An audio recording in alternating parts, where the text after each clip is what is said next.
नमस्कार, बहुत स्वागत है आप सभी लोगों का हमारे समृद्धि आईएएस के यूट्यूब चैनल पर और करंट अफेयर्स के प्रोग्राम को लेकर के। क्योंकि आप सभी जान रहे होंगे कि परीक्षा के पहले करंट अफेयर्स की कितनी भूमिका होती है। और चूंकि सबसे बड़ी बात तो ये होती है कि इसका वेटेज ज़्यादा होता है, यहाँ से प्रश्न ज़्यादा पूछे जाते हैं। और दूसरी चीज़ यदि आप देखेंगे तो यहाँ अगर थोड़ा सा आप एफर्ट लगाएंगे तो अन्य की तुलना में आप काफ़ी बेहतर कर पाएंगे। मतलब यहाँ आपकी एक्यूरेसी जो है, अगर सपोज करिए कि 25 क्वेश्चन आ रहा है आरओ की परीक्षा में, तो थोड़ा सा कंसंट्रेट करेंगे तो आराम से 20, 21, 22 क्वेश्चन तक कर लेंगे। और ये इतना ज़्यादा वेटेज जो है जीएस या हिंदी में तो खैर मिल जाता है, लेकिन जीएस में नहीं मिलेगा। तो जीएस में अगर करंट अफेयर्स आप गड़बड़ किए तो समझ लीजिए कि फिर आप, अगर जीएस है तो बहुत शानदार हो, जनरली हो नहीं पाता है, क्योंकि जीएस का पेपर आप लोग देख ही रहे होंगे कि उसको मेंटेन करने में कितनी समस्याएं होती हैं।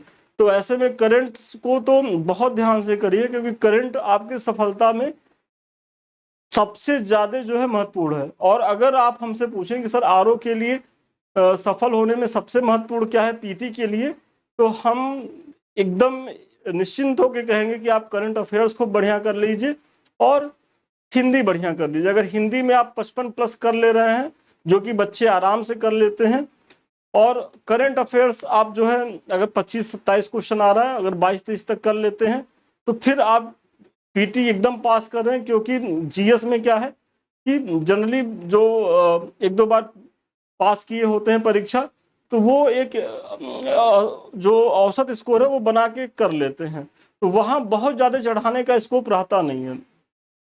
लेकिन यहाँ अगर आप मेंटेन करेंगे तो आप कट ऑफ से 10, 12, 15 क्वेश्चन ऊपर भी चले जाएंगे। तो आइए देखते हैं। और ये हमारा जो है तीसरा लेक्चर है करंट को लेकर के। यदि आपने पीछे का 2 नहीं देखा होगा तो उसको भी देख लें। तो सबसे पहले, दुनिया का पहला पूर्णतः अक्षय ऊर्जा से चलने वाला शहर कौन सा बनेगा? तो अमरावती है, आंध्र प्रदेश है। मतलब अक्षय ऊर्जा से चलने वाला शहर कौन सा है? अमरावती, आंध्र प्रदेश। चूंकि दुनिया का पहला है तो सोचिए, हम आपसे कहते हैं कि प्रदेश का पहला हो, देश का पहला हो तो महत्वपूर्ण है, ये तो दुनिया का पहला हो गया, तो कितना ज्यादा ये महत्वपूर्ण होने वाला है।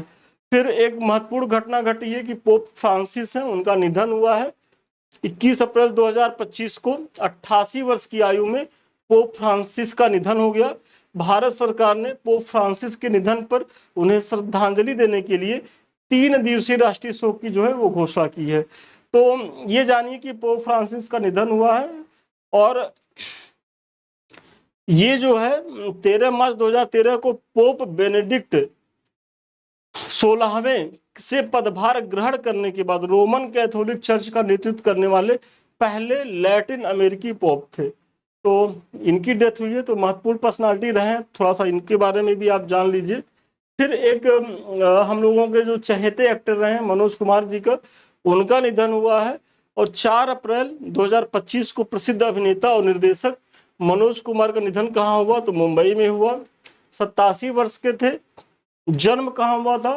तो 1939 में पाकिस्तान के एबटाबाद में हुआ था। तो ये याद रखिएगा कि इनका जन्म जो है 1939 में पाकिस्तान के एबटाबाद में हुआ था।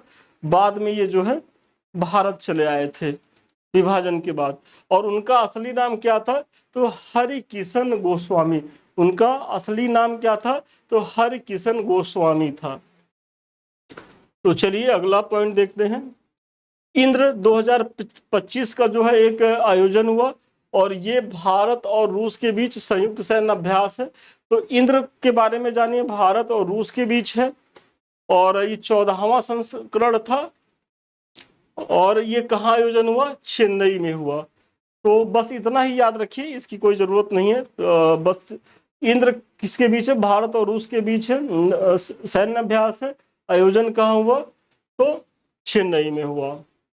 7 अप्रैल विश्व स्वास्थ्य दिवस की थीम क्या थी? तो स्वास्थ्य, शुरुआत और आशापूर्ण भविष्य। मतलब 7 अप्रैल को क्या मनाया जाता है? विश्व स्वास्थ्य दिवस। तो ये अपने आप में डेट महत्वपूर्ण है, क्योंकि परीक्षाओं में क्या है कि डेट से भी प्रश्न बनते हैं। तो 7 अप्रैल विश्व स्वास्थ्य दिवस है। और अगर इसकी थीम क्या है तो स्वस्थ शुरुआत और आशापूर्ण भविष्य है। फिर 22 अप्रैल को पृथ्वी दिवस मनाया जाता है और इसकी थीम क्या है, our power our planet, our power our planet, ये पृथ्वी दिवस की थीम है। और पृथ्वी दिवस मनाया कब जाता है तो 22 अप्रैल को। 23 अप्रैल 2025 को जारी Times Higher Education Asia University ranking 2025 में किस भारतीय संस्थान ने शीर्ष स्थान प्राप्त किया। तो कौन सा भारतीय संस्थान जो है Asia Time Higher Education ranking में शीर्ष स्थान प्राप्त किया है, तो भारतीय विज्ञान संस्थान बेंगलुरु। इसको कौन सी रैंक मिली है तो 38वीं रैंक इसको मिली है। भारत के सबसे बड़े अंतर्राष्ट्रीय क्रूज टर्मिनल का उद्घाटन कहाँ हुआ तो मुंबई महाराष्ट्र। वेरी इंपॉर्टेंट है क्योंकि गोवा भी दे देगा, चेन्नई दे देगा, विशाखापट्टनम दे देगा, जो भी कोस्टल एरिया है, और आपको कंफ्यूज कराएगा। तो जानिए भारत के सबसे बड़े अंतरराष्ट्रीय क्रूज टर्मिनल का जो उद्घाटन हुआ है वो मुंबई में हुआ है। किस केंद्रीय कैबिनेट मंत्री को वर्ल्ड इकोनॉमिक फोरम द्वारा यंग ग्लोबल लीडर अवार्ड 2025 के रूप में नामित किया गया है। बहुत महत्वपूर्ण है कि ये राम मोहन नायडू हैं, और आप लोगों को कमेंट करके ये बताना है कि राम मोहन नायडू जो है वो किस पोर्टफोलियो को देखते हैं। किस राज्य में स्थित कलपक्कम परमाणु ऊर्जा संयंत्र में भारत के पहले प्रोटोटाइप फास्ट ब्रीडर रिएक्टर सितंबर 2026 तक तैयार हो जाने की उम्मीद है। तो सबसे पहले तो ये जान लीजिए कि कलपक्कम जो है परमाणु ऊर्जा संयंत्र कहाँ है, तो ये तमिलनाडु में है, और यहीं पर भारत के पहले प्रोटोटाइप फास्ट ब्रीडर रिएक्टर जो है उसके 2026 तक जो है बन जाने की संभावना है। तो बहुत महत्वपूर्ण फैक्ट है। फिर 17 अप्रैल 2025 को पेरिस फ्रांस में आयोजित यूनेस्को के कार्यकारी बोर्ड की बैठक में किस प्राचीन भारतीय ग्रंथ को यूनेस्को के memory of the world register में शामिल किया गया। बहुत महत्वपूर्ण है कि यूनेस्को के memory of the world register में भारत के किस ग्रंथ को शामिल किया गया है तो श्रीमद् भगवत गीता को और नाट्य शास्त्र को। तो नाट्य शास्त्र किसकी रचना है तो आचार्य भरत मुनि की रचना है ये। अप्रैल 2025 में उत्तर प्रदेश के बनारस के किन उत्पादों को भौगोलिक संकेतक मतलब जीआई टैग प्रदान किया गया है। तो बनारस के 3 उत्पादों को जो है वो जीआई टैग प्रदान किया गया है। इसमें बनारसी तबला है, बनारसी शहनाई है और बनारसी भरवा मिर्च है। तो बनारसी तबला, बनारसी शहनाई और बनारसी भरवा मिर्च, इसे जो है जीआई टैग मिला है। और वित्त वर्ष 2025 में लगातार चौथे वर्ष कौन सा देश भारत का सबसे बड़ा व्यापारिक साझेदार रहा है। वेरी इंपॉर्टेंट है कि लगातार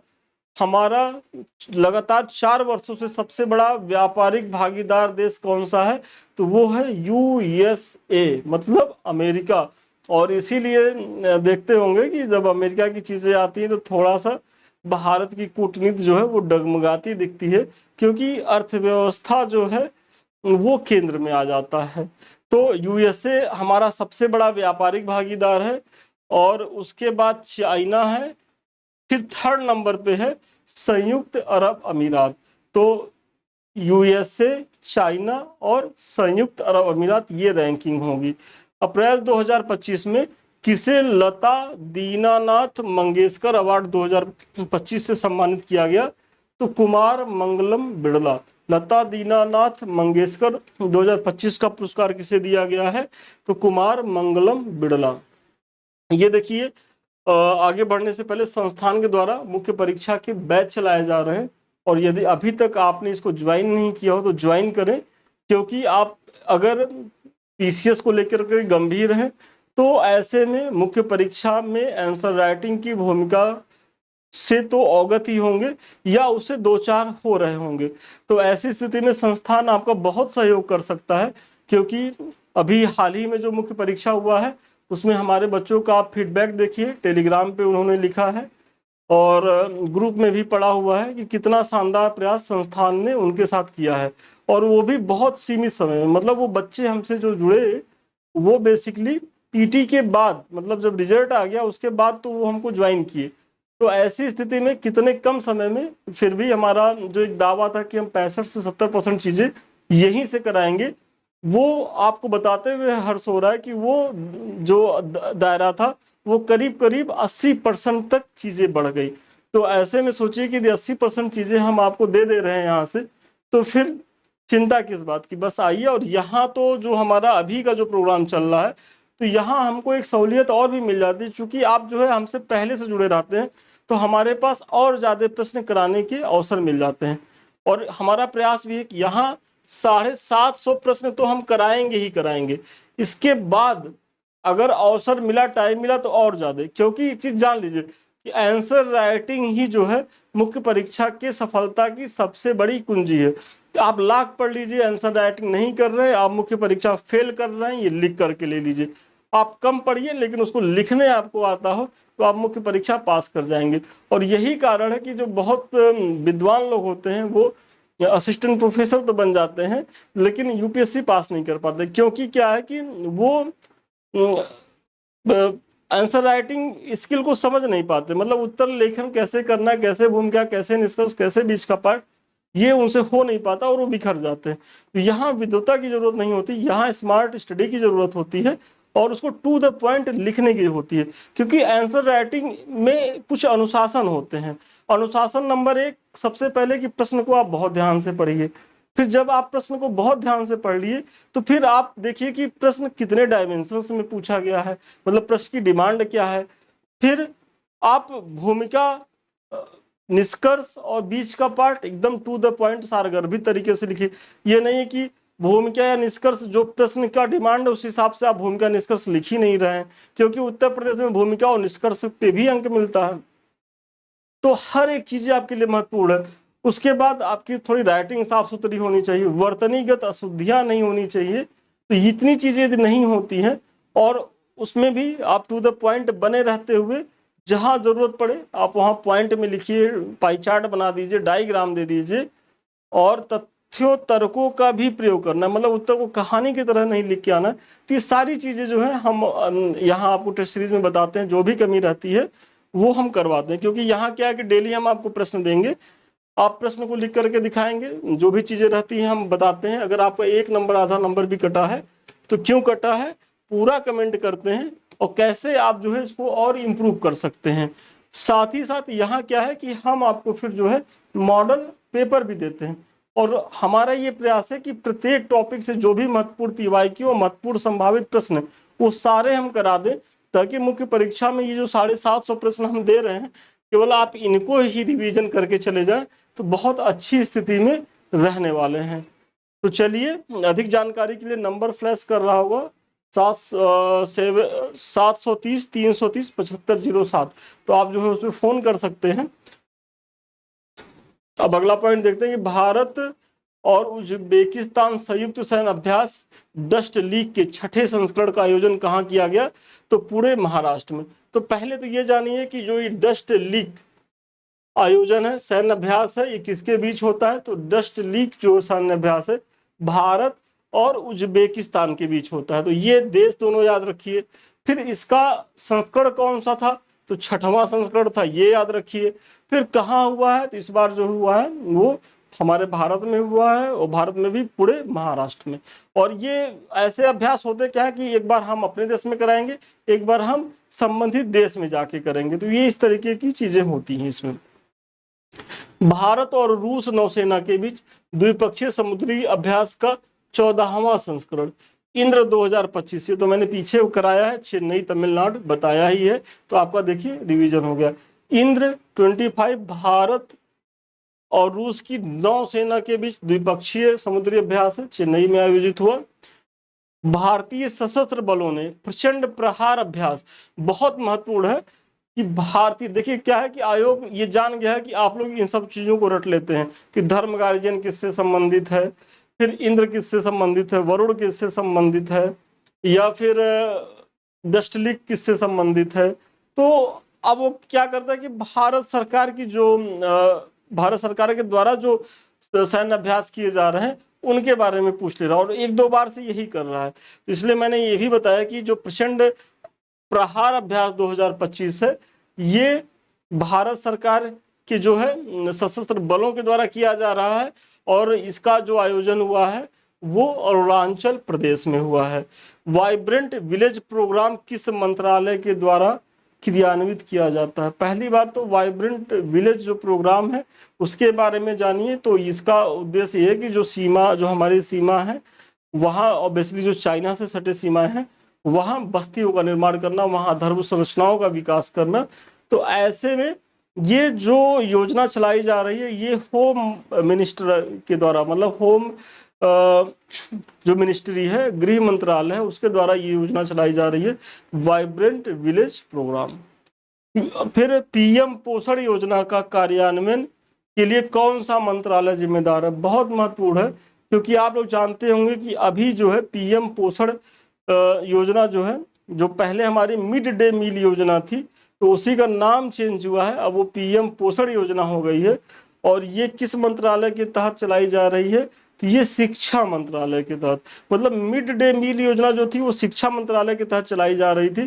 तो चूंकि नाम ही बदला है, मंत्रालय अभी भी नोडल एजेंसी वही है, तो आप लोग कंफ्यूज मत होइएगा, नाम से कंफ्यूज मत होइएगा, क्योंकि ये दे देगा बाल विकास पुष्टाहार या और भी मंत्रालय, तो जनरली इसमें कंफ्यूजन का डर रहता है।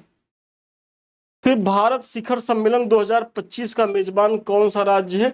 तो भारत शिखर सम्मेलन वेरी इंपॉर्टेंट है, 2025 का जो मेजबान हुआ है वो हुआ है तेलंगाना।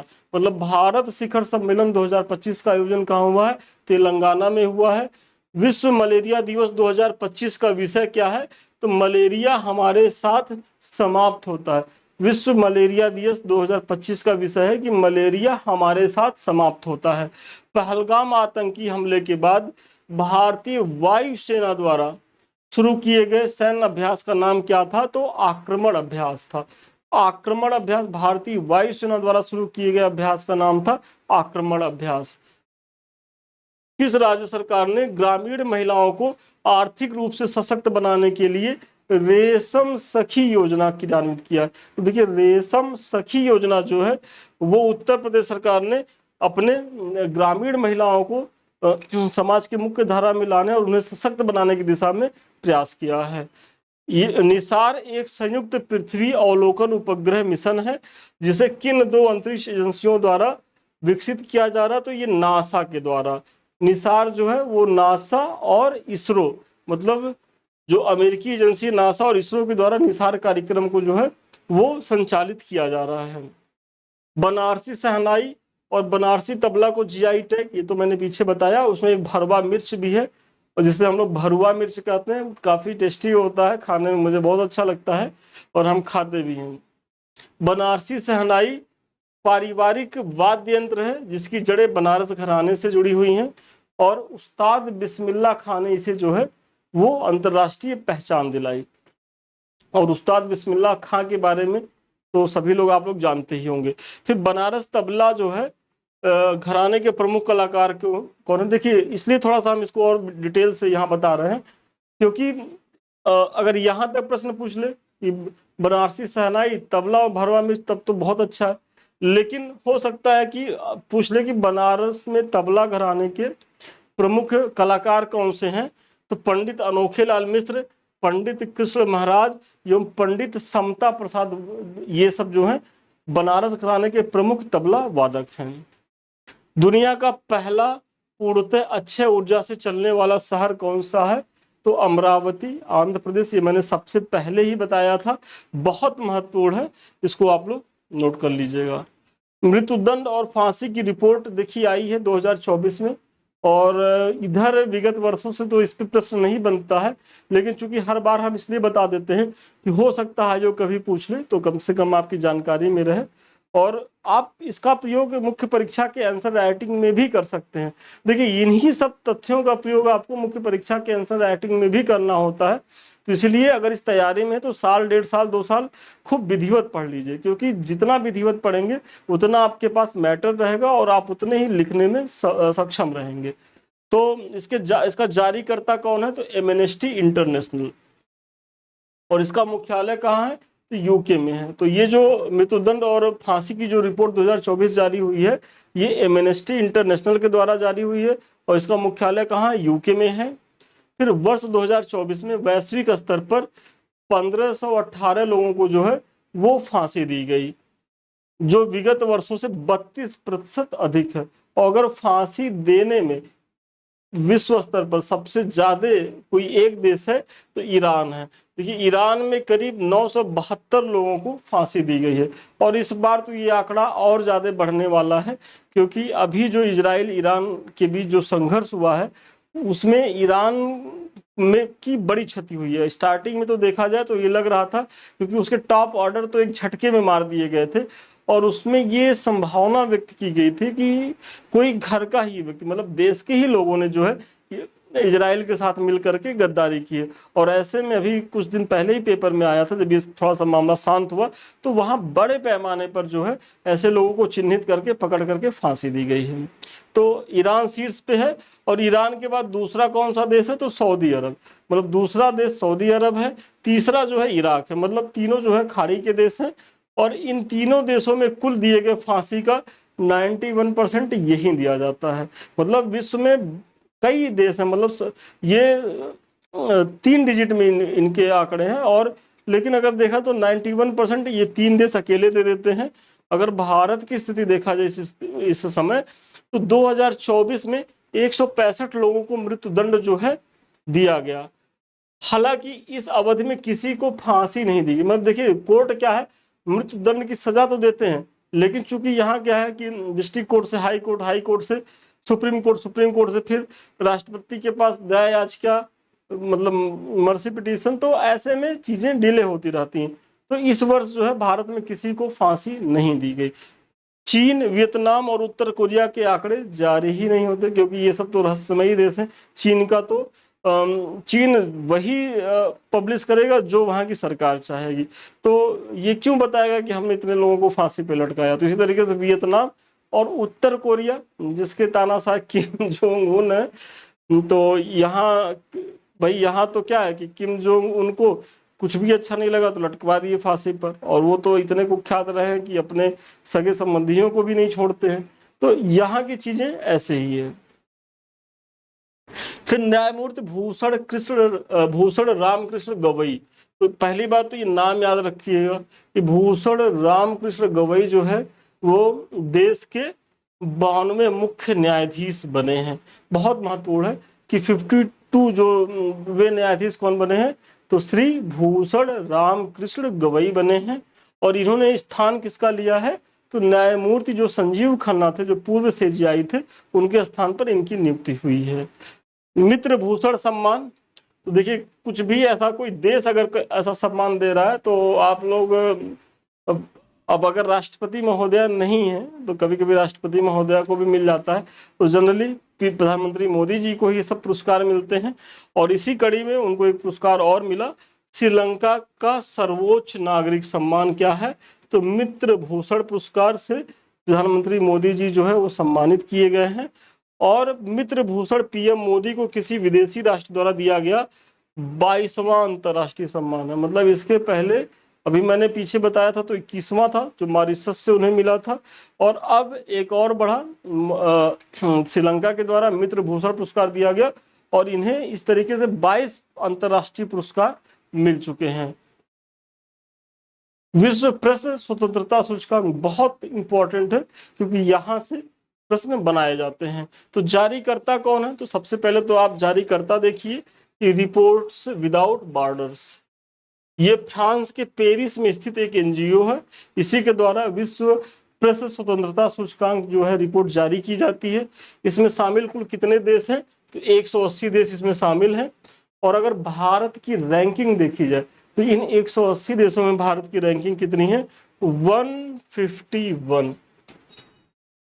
मतलब ये हमारी कितनी शर्मनाक स्थिति को दिखाता है कि जो हमारी पत्रकारिता है वो कितना ज़्यादा नियंत्रित की जा रही है वो इसको दिखा रहा है, और वर्तमान में ये चीज़ें दिख भी रही हैं।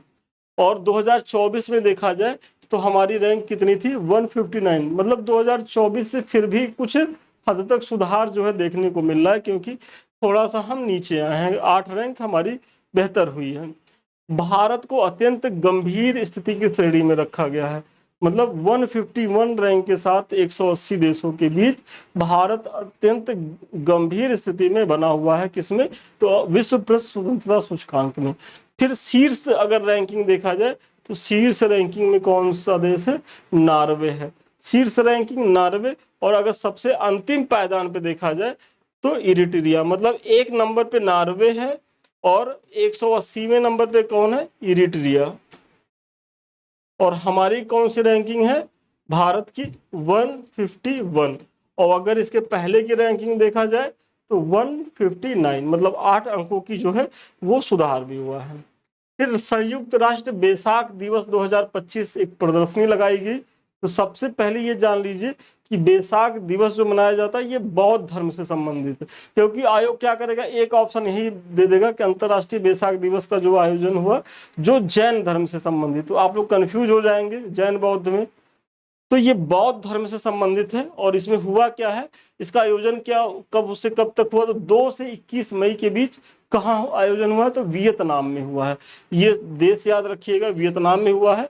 और इसमें हुआ क्या था कि सारनाथ उत्तर प्रदेश में जो बुद्ध का स्तूप है, तो वहां चूंकि उनकी अस्थियों को सुरक्षित रखा गया है, तो ऐसे में ये जो बुद्ध की अस्थियां थी उस प्रदर्शनी में, मतलब जो वियतनाम में अंतर्राष्ट्रीय वैसाख प्रदर्शनी हुई 2025 की, वहां उनका प्रदर्शन किया गया।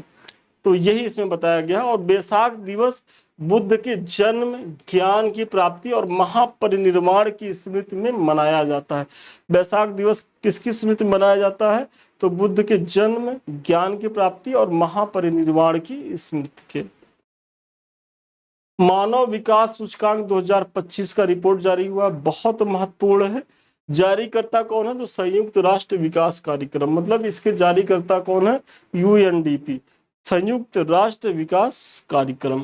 फिर शीर्षक कौन है इसका, क्या है, तो ए मैटर ऑफ चॉइस।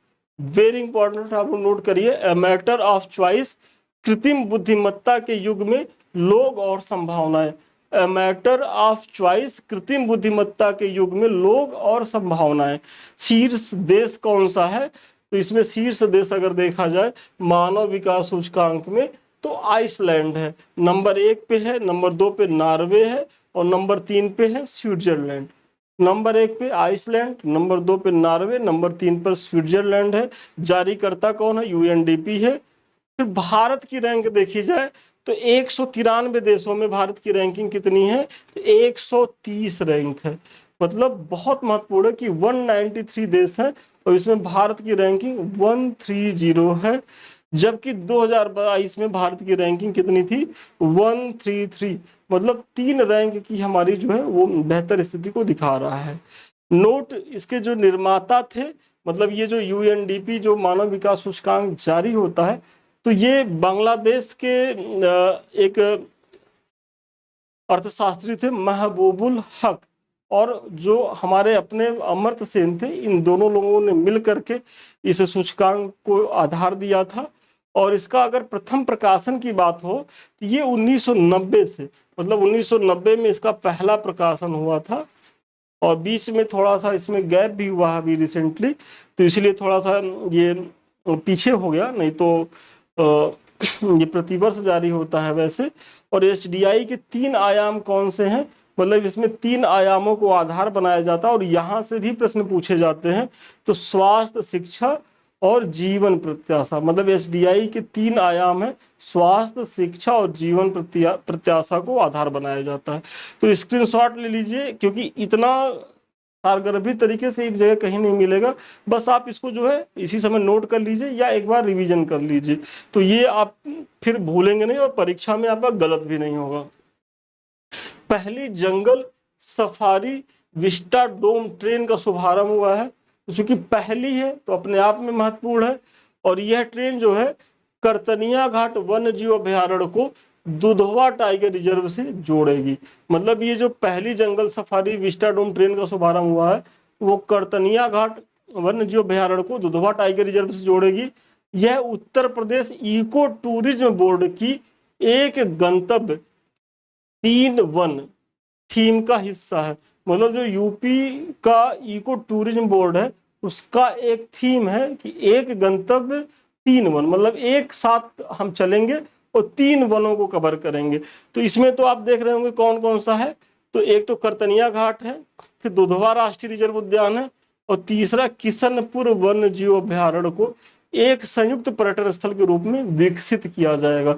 तो बहुत महत्वपूर्ण है, इसका भी स्क्रीनशॉट ले लीजिए। इसमें कौन है? दुधवा राष्ट्रीय उद्यान, करतनिया घाट, किशनपुर वन्य जीव अभ्यारण्य। थीम क्या है? एक गंतव्य 3 स्थल। और शुरुआत किसकी है? तो Uttar Pradesh eco tourism board की। भारत की कुल प्रजनन दर 2.0 पर स्थित है। और ये हम नहीं कह रहे हैं, ये जो आंकड़ा है ESRS का वो बता रहा है। इसमें बता रहा है कि भारत की कुल प्रजनन दर वर्ष 2021 में, देखिए अभी 2021 का ही आंकड़ा आया है और ये लेटेस्ट आंकड़ा है। तो इसमें क्या है कि हम जो है 2.0 पर स्थित है, मतलब पूरे भारत का ये है। और चूंकि आप लोग इसको इसलिए नोट करिए क्योंकि आप लोग जानते ही होंगे कि आपके टॉपिक में जनसंख्या से प्रश्न बनता है। और जनसंख्या चूंकि अभी ये रिपोर्ट आया है तो ये बहुत महत्वपूर्ण है कि भारत का TFR क्या है। भारत का TFR मतलब टोटल फर्टिलिटी रेट क्या है? तो 2.0 है। और देखा जाए तो सबसे ज्यादा अगर TFR किसका है कि जहां अभी भी सबसे ज्यादा बच्चे पैदा हो रहे हैं तो वो बिहार में हो रहे हैं। और बिहार का TFR कितना है? तो 3.0, मतलब बिहार का ये TFR है। और सबसे कम TFR कहाँ का है? तो दिल्ली और पश्चिम बंगाल का है, 1.4। सबसे कम TFR कहाँ का है? तो दिल्ली और पश्चिम बंगाल का 1.4। नोट अगर इसमें कुछ पॉइंट है कि TFR 2.1 जो है जनसंख्या की स्थिरीकरण को माना जाता है। मतलब जो आइडियल स्थिति है अगर 2.1 पे है तो इससे ये अनुमान लगाया जाता है कि जनसंख्या जो है हमारी अब स्थिर बनी हुई है।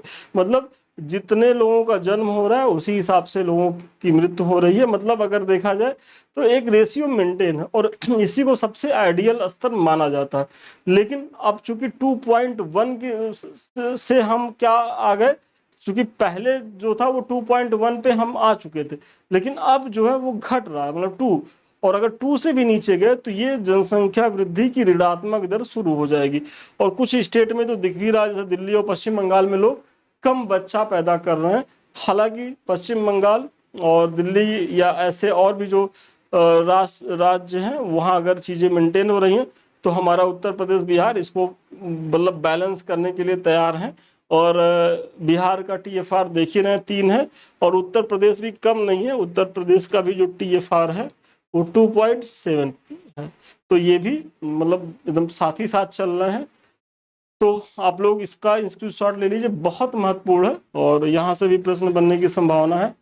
फिर देखिए पोप फ्रांसिस की डेथ हुई थी, मैंने पीछे ही कराया। तो जब किसी की डेथ होती है तो उनकी जगह कोई और आता है, तो इसी तरीके से पोप फ्रांसिस गए और पोप लियो 14वें आ गए।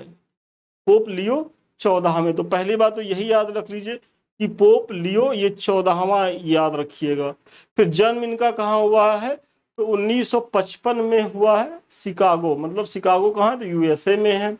फिर 8 मई 2025 को कार्डिनल रॉबर्ट फ्रांसिस प्रीवोस्ट को 267वां जो है पोप के रूप में चुना गया है। मतलब 8 मई 2025 को कार्डिनल रॉबर्ट फ्रांसिस प्रीवोस्ट को 267वां पोप, इनका पोप में रैंकिंग कितनी है? तो 267, मतलब 266 लोग इनके पहले रह चुके हैं। इनका पद है 267वां चुना गया। वे चर्च के इतिहास में पहले अमेरिकी पोप हैं एवं पेरू के नागरिक हैं। मतलब ये देखिए जन्म तो इनका अमेरिका में हुआ है लेकिन इनके पास दोहरी नागरिकता, मतलब पेरू में भी की नागरिकता इनके पास है। तो अमेरिका और पेरू दोनों की नागरिकता इनके पास है। उन्होंने पोप फ्रांसिस की मृत्यु के बाद इस पदभार को जो है वो ग्रहण किया है। देखिए, जापान को पीछे छोड़ भारत बना दुनिया की चौथी सबसे बड़ी अर्थव्यवस्था। और ये तो अभी हाल ही में करंट रहा है, बहुत चर्चा रहा है, हम लोग बहुत खुश भी हुए। लेकिन एक ही चीज नहीं समझ में आती कि हम चौथी अर्थव्यवस्था तो बन रहे हैं, लेकिन लोगों की आर्थिक स्थिति जो है वो डमाडोल होती जा रही है। तो मतलब जीडीपी तो ग्रोथ कर रहा है, लेकिन लोग ग्रोथ नहीं कर रहे हैं। तो ये थोड़ा सा विडंबना, और सरकार को इस पे ध्यान देने की जरूरत है। खैर, जब ये चीजें हुई थी तो हमने इकोनॉमी की क्लास में इसको बहुत डिटेल से बताया भी था, और मुख्य परीक्षा के बच्चों को तो उस समय हमारा चल भी रहा था, तो थोड़ा सा वो लोग डिस्कस भी किए थे इस पे हमसे। तो आईएमएफ की विश्व आर्थिक आउटलुक रिपोर्ट के अनुसार, देखिए सबसे पहले तो ये जान लीजिए, ये जो आंकड़ा है ऐसा नहीं है कि मतलब भारत सरकार का अपना आंकड़ा है।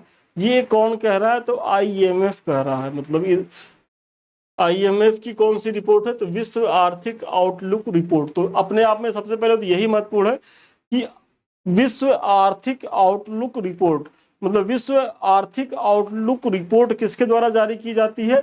तो ये आईएमएफ के द्वारा जारी की जाती है। तो एक तो महत्वपूर्ण पॉइंट आपका यही हो गया। इसमें क्या है कि भारत की जीडीपी वर्ष 2026 तक 4.187, ये आंकड़ा याद रखिएगा, 4.187 ट्रिलियन डॉलर अमेरिकी डॉलर तक पहुंचने का अनुमान है। जबकि इसी अवधि में जापान की जो जीडीपी है वो 4.186, मतलब 0.1% से थोड़ा सा हम आगे हुए हैं। तो क्या है हमारा, क्या 4.187, और जापान का कितना है? 4.186। तो ये बता रहा है कि हम जो है चौथे पायदान पे आ गए हैं। और अगर देखा जाए तो दुनिया की जो 5 बड़ी अर्थव्यवस्थाएं हैं, तो थोड़ा सा उनकी भी जीडीपी का मतलब आकार देखिए।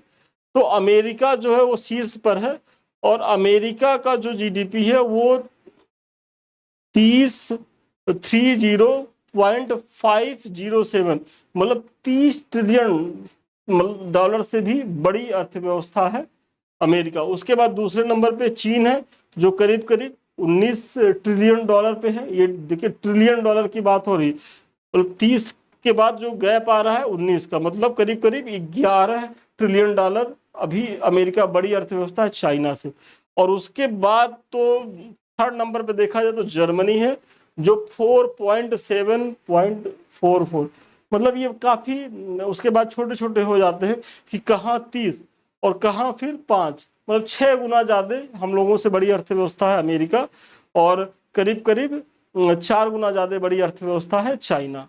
और भारत का 4.187 और जापान का 4.18, ये 8 करिए 186। आईएमएफ ने अनुमान व्यक्त किया है कि यदि भारत की जीडीपी की वृद्धि दर यदि इसी तरह बनी रही तो 2028 तक ये जर्मनी को पीछे छोड़ देगा। और आज ही का पेपर है, मतलब हालांकि इसको तो हम कल ही तैयार करवा दिए थे, लेकिन आज जब हम पेपर पढ़े तो यही चीजें यहाँ के जो मंत्री हैं अश्विनी वैष्णव, उनका रिपोर्ट है कि भाई जिस तरीके से हम बढ़ रहे हैं तो 2028 तक हम जो है जर्मनी को भी पीछे छोड़ करके दुनिया की तीसरी सबसे बड़ी अर्थव्यवस्था बन जाएंगे। लेकिन तीसरी सबसे बड़ी अर्थव्यवस्था से पहले और दूसरी की तुलना करी जाए तो काफी कम है। तो इसी से लगता है कि जो चाइना है वो देखिए हमसे बाद में आजाद हुआ, हम तो 47 में आजाद हुए, वो 49 में, मतलब 2 साल बाद आजाद हुआ। और आज़ादी के बाद देखा जाए तो कहीं ना कहीं हमारी स्थिति चाइना से बेहतर थी, लेकिन आज चाइना कहाँ पहुँच गया है और हम कहाँ रह गए हैं। तो थोड़ा सा इस दिशा में भी हमारे नीति नियंताओं को, हमारे लोगों को सोचना होगा। हाल ही में किस राज्य में artificial intelligence news anchor Ankita का अनावरण किया गया? मतलब अब आपके साथ ऐसा हो सकता है कि आप टीवी खोलिए और आपको जो न्यूज एंकर दिखे, तो अभी क्या दिखती हैं कि अंजना ओम कश्यप जी दिखती हैं, अगर आप आज तक निकालेंगे, फिर चित्रा त्रिपाठी जी हैं, श्वेता सिंह हैं, ऐसे ऐसे हैं महिला। तो वो दिन दूर नहीं कि जो है इसमें अंकिता जो निकले। और ये कौन है? तो एक एआई रोबोट निकले। और ये कौन सी सरकार शुरू की है ये पहल? तो असम सरकार ने शुरू करी है। तो एआई से कितनी समस्याएं निकट भविष्य में होने वाली हैं, तो थोड़ा सा आप लोग तकनीक को लेकर के भी फ्रेंडली बनिए, उसको अडॉप्ट करिए जीवन में, क्योंकि यदि आप उसको नहीं अडॉप्ट करेंगे तो फिर पीछे छूटना आपका तय है। भारत का पहला प्रमाणित ग्रीन म्यूनिसिपल बॉन्ड किस नगर निगम ने जारी किया है? तो उत्तर प्रदेश का गाजियाबाद। वेरी इंपॉर्टेंट है, क्योंकि भारत का पहला ग्रीन म्यूनिसिपल ब्रांड की बात हो रही है और चूंकि उत्तर प्रदेश का गाजियाबाद ने जारी किया है तो यूपी की परीक्षाओं के लिए बहुत उपयोगी है। फिर 11 मई 2025 में ब्रह्मोस मिसाइल की अत्याधुनिक उत्पादन इकाई का अनावरण कहाँ किया गया? तो लखनऊ में। वेरी इंपॉर्टेंट है, ये डेट याद रखिएगा। 11 मई 2025 को ब्रह्मोस मिसाइल की अत्याधुनिक उत्पादन इकाई का अनावरण कहाँ किया गया? तो थोड़ा सा आप लोग ब्रह्मोस मिसाइल के बारे में भी गूगल कर लीजिएगा कि मतलब ये किन देशों की संयुक्त परियोजनाएं हैं। तो भारत रूस की हैं। नदियों के बारे में तो ब्रह्मपुत्र और मस्कोवा नदियों की बात है। फिर इनकी मारक क्षमता देख लीजिएगा 280 है या उससे ज़्यादा है। तो थोड़ा सा आप लोग भी कुछ कुछ काम कर लीजिए साथ में, तो चीज़ें हो जाएंगी। और आप लोगों के लिए होमवर्क है, आप लोगों को कमेंट बॉक्स में करना है ये जो अनावरण किया गया ये किसके द्वारा किया गया, मतलब योगी आदित्यनाथ की, रक्षा मंत्री की, प्रधानमंत्री की, राष्ट्रपति के द्वारा? आप लोग कमेंट करके बताएंगे। उत्तर प्रदेश का पहला state institute of hotel management की स्थापना कहाँ किया जा रहा है? तो चूंकि उत्तर प्रदेश में पहला होटल इंस्टीट्यूट मैनेजमेंट की स्थापना हो रही है तो गोरखपुर में हो रही है, तो अपने आप में भी ये महत्वपूर्ण है। क्योंकि मैंने बताया कि जब भी कहीं आप पढ़िए देश में पहला, दुनिया में पहला या प्रदेश में पहला, तो वो महत्वपूर्ण फैक्ट हो जाता है। और चूंकि गोरखपुर से है और हमारे आदरणीय मुख्यमंत्री जी भी वहीं से हैं, तो हो सकता है कि आयोग जो है प्रश्न पूछ ले। 13 मई 2025 को कहां पर दुनिया की सबसे बड़ी एरोस्पेस ग्रेड टाइटेनियम इकाई का उद्घाटन किया गया? बहुत महत्वपूर्ण है। 13 मई 2025 को कहां पर दुनिया की सबसे बड़ी एरोस्पेस ग्रेड टाइटेनियम इकाई का उद्घाटन किया गया? तो इसका उत्तर होगा लखनऊ। हाल ही में राज मिश्रा को ब्रिटेन के बोलिंगबरो शहर का नया मेयर चुना गया। उनका संबंध उत्तर प्रदेश के किस जिले से? तो जो राज मिश्रा हैं उत्तर प्रदेश के मिर्जापुर जिले से हैं और इन्हें ब्रिटेन के बोरो शहर का मेयर चुना गया। तो जब भी कोई देश का या प्रदेश का महत्वपूर्ण व्यक्ति अंतर्राष्ट्रीय स्तर पर उपलब्धि पाता है तो वो भी कभी कभी आयोग पूछ लेता है। तो चूंकि उत्तर प्रदेश के हैं मिर्जापुर से, ये राज मिश्रा हैं और ये जो है ब्रिटेन के बोलिंगबरो में, भाई कोई यहाँ से जा करके किसी देश में के महत्वपूर्ण शहर का मेयर बन जाए तो ये कम उपलब्धि की बात नहीं है। तो हो सकता है कि यहाँ से भी प्रश्न बने। कौन सा संगठन वैश्विक वित्तीय स्थिरता रिपोर्ट जारी करता है? तो IMF है। वैश्विक वित्तीय स्थिरता रिपोर्ट जारी करता है IMF।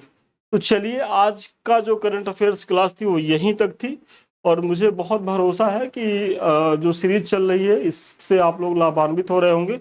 और देखिए मैंने इसके थंबनेल पे ही आपको घटना चक्र, क्रॉनिकल और घटना साथ तीनों मैगजीनों को बारे में दिखाया और यहाँ से हम तीनों मैगजीनों को कराएंगे भी। क्योंकि एक चीज जान लीजिए कि अगर आप घटना चक्र आई दृष्टि पे पूरी तरीके से फोकस्ड हुए तब भी आप पूरी तरीके से बना नहीं पाएंगे। तो आपकी मजबूरी है कि आप कम से कम 2-3 सोर्स से करंट को पढ़िए, तब जा करके आप 25 क्वेश्चन में 20-21 क्वेश्चन तक सही करने में सफल होंगे। तो हमारा ये उद्देश्य है। तो आप लोग कुछ नहीं, आंख मूंद करके हमारे चैनल को देखिए, वीडियो को देखिए और आप लोगों को लग भी रहा होगा कि हम किस तरीके से प्रयास करके दे रहे हैं। मतलब एकदम टू द पॉइंट, कोई बकवास की चीजें नहीं, एकदम आने वाले प्रश्न।